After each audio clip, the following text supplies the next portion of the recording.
Setelah ini berlanjut kita diperlihatkan beberapa praktisi. Mereka melihat Kinmu berdiri di tepi ladang dan merasa heran. Seorang gadis mendekat dan bertanya sopan, "Kakak senior, ada apa?" Kinmu tersenyum ramah, "Apakah kau dari Aula Angin?" Gadis itu terkejut dan mengangguk pelan. Kinmu berkata, "Mantramu barusan adalah angin musim semi yang mendekati tanah, yang diajarkan oleh Master Aula Angin, yaitu Lei Zengin." Gadis itu mengiyakan, dan Kinmu tersenyum, "Tapi sepertinya kau belum mempelajari jurus itu sepenuhnya." Seorang pemuda berkata, "Master Aula Angin hanya sempat mengajari kami sedikit, jadi belum sepenuhnya dikuasai."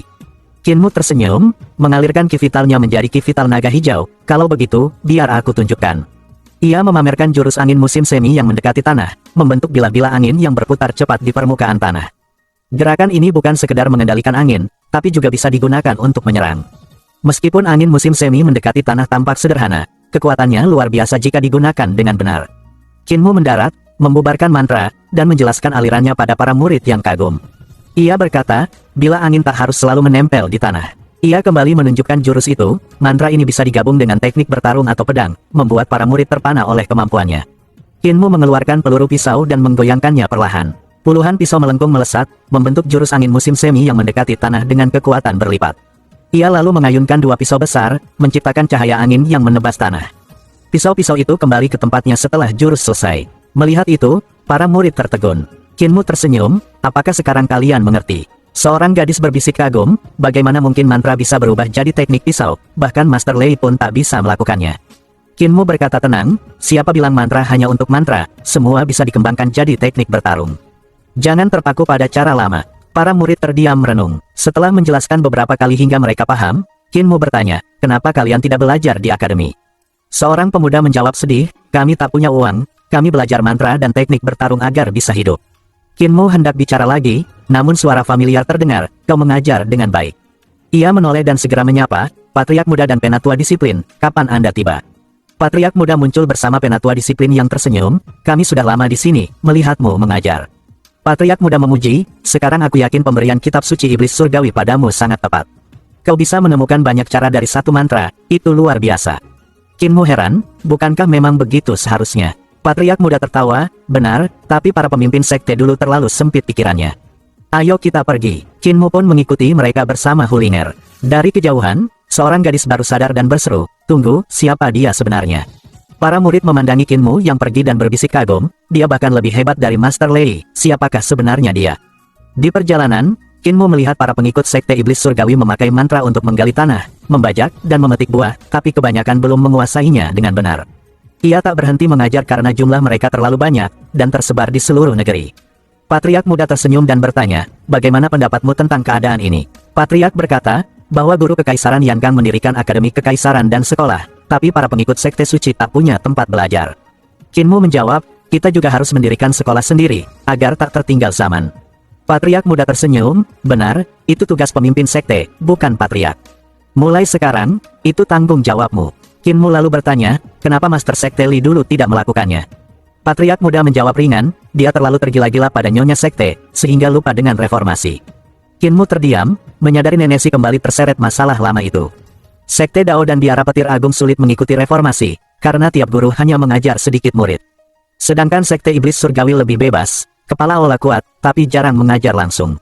Kinmu berkata, "Kita bisa dirikan sekolah di sekte sendiri, dan kirim murid terbaik untuk belajar di akademi kekaisaran, agar mereka membantu mendidik murid kita.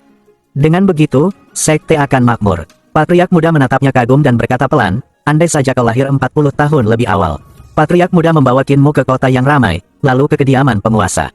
Di sana sudah berkumpul para petinggi sekte iblis surgawi, seperti kepala aula dan tetua pelindung. Semua berdiri memberi salam saat mereka tiba. Patriark muda bertanya, "Apakah semuanya sudah datang?" Seorang tetua menjawab, "Nyonya sekte dan Santa alias gadis suci belum tiba, begitu juga Raja Surgawi Qian." Patriark muda mengangguk, "Baik, kita tunggu." Tak lama, terdengar suara lembut memanggil, "Apakah Muer dan Patriark ada di sini?" Mendengar suara itu, darah Kinmu berdesir, dan para tetua ikut tegang menantikan sosok dari suara tersebut. Patriark muda juga berdebar dan berteriak, "Si Yo, seriuslah." Dari luar, suara Nenesi terdengar sinis, membosankan. Patriark muda segera keluar dan berkata, "Jangan tunjukkan wujud aslimu, takutnya nanti kau akan mengganggu upacara, jadi lebih baik masuk dengan wujud lamamu." Semua di dalam menghela napas lega saat suasana tenang kembali. Tak lama, Nenesi masuk bersama kepala keluarga muda. Wajahnya masih kesal, tapi saat melihat Kinmu, ia tersenyum tipis. Kinmu berlari memegang tangan Nenek Si. "Nenek, aku tahu kau belajar di Akademi Kekaisaran." Nenek Si bingung, "Aku tidak ke sana, hanya mengamatimu dari kejauhan. Ada patriark di sana, jadi aku merasa tenang." Kinmu tersenyum, masih berpura-pura, "Aku tahu kau adalah Si Yunxiang dari Akademi Kekaisaran." Tepat saat itu suara terdengar, Santo alias gadis suci telah tiba.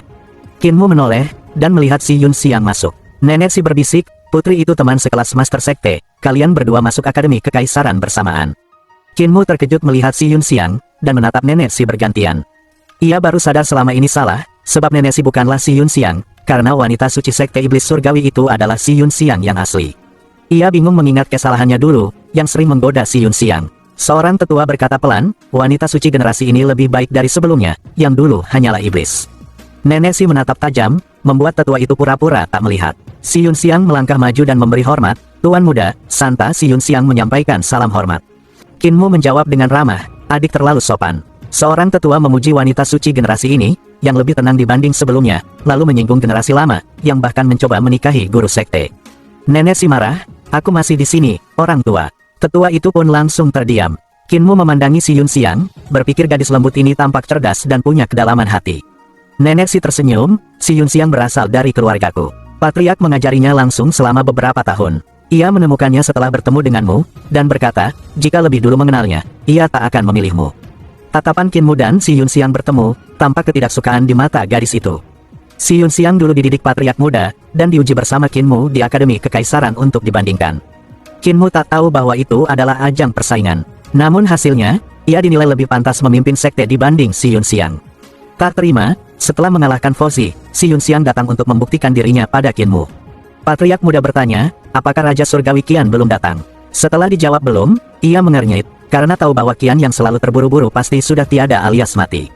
Ia menatap Kinmu, perlakukan keluarganya dengan baik. Lalu dengan suara hikmat ia memerintah, 360 aula, kibarkan bendera dan bertemu di Gunung Kedatangan Suci. Seketika, bendera raksasa berkibar, menelan seluruh istana yang kemudian lenyap, menyisakan hanya tanah putih. Begitu bendera besar lenyap, Kinmu terkejut melihat mereka sudah berpindah, dari kota harmoni ke tempat asing yang tak terlihat seperti dunia fana. Langit melingkar, tanah menjulang, matahari dan daratan tak terlihat. Ia bergumam apakah ini Gunung Kedatangan Suci. Ia melihat deretan gunung dan aula istana tersembunyi di hutan, tapi patriark muda justru membawanya ke pohon cemara tua, di mana berdiri gubuk jerami bersih tanpa tanda usia. Di bawah pohon cemara berdiri batu besar, tempat patriark muda dan ratusan pemimpin sekte duduk. Ia lalu berkata pada Kinmu, gunung ini dulu ada di dunia fana. Pendiri sekte kita pernah melihat seorang penebang kayu, menebang pohon cemara ini dengan gerakan ajaib. Setiap kali ditebang, pohon itu tumbuh kembali. Pendiri sadar bahwa pria itu merupakan orang suci, dan belajar padanya di bawah pohon ini selama puluhan tahun. Namun, meski telah memahami banyak hal, ia tetap bertanya, bagaimana cara menjadi orang suci? Kinmu mendengarkan saat patriark muda berkata, penebang kayu itu mengatakan, untuk menjadi suci seseorang harus membangun kebajikan, jasa, dan tulisan 3 perbuatan abadi. Untuk mencapainya, dibutuhkan logika, pemahaman, dan ajaran yang jernih. Ia menatap pohon cemara dan melanjutkan, pendiri sekte memahami hal itu, lalu menuliskan ajaran Sang Suci, dan menyusunnya menjadi kitab suci Iblis Surgawi Pendidikan Agung. Saat menulisnya, ia telah mencapai kejernihan sejati. Ia berkelana ratusan tahun, mewariskan prinsip yang diterimanya, hingga mencapai pemahaman jernih. Untuk mengenang penebang kayu yang menuntunnya, sang pendiri mendirikan sekte orang suci surgawi, menetapkan ajaran bahwa jalan sejati adalah hidup alami dan lurus. Para kepala aula dan tetua yang hadir terkejut, sebab tak menyangka jika upacara kenaikan ini, justru dimulai dengan kisah asal-usul sekte mereka. Dan pada akhirnya spoiler untuk episode kali ini pun bersambung.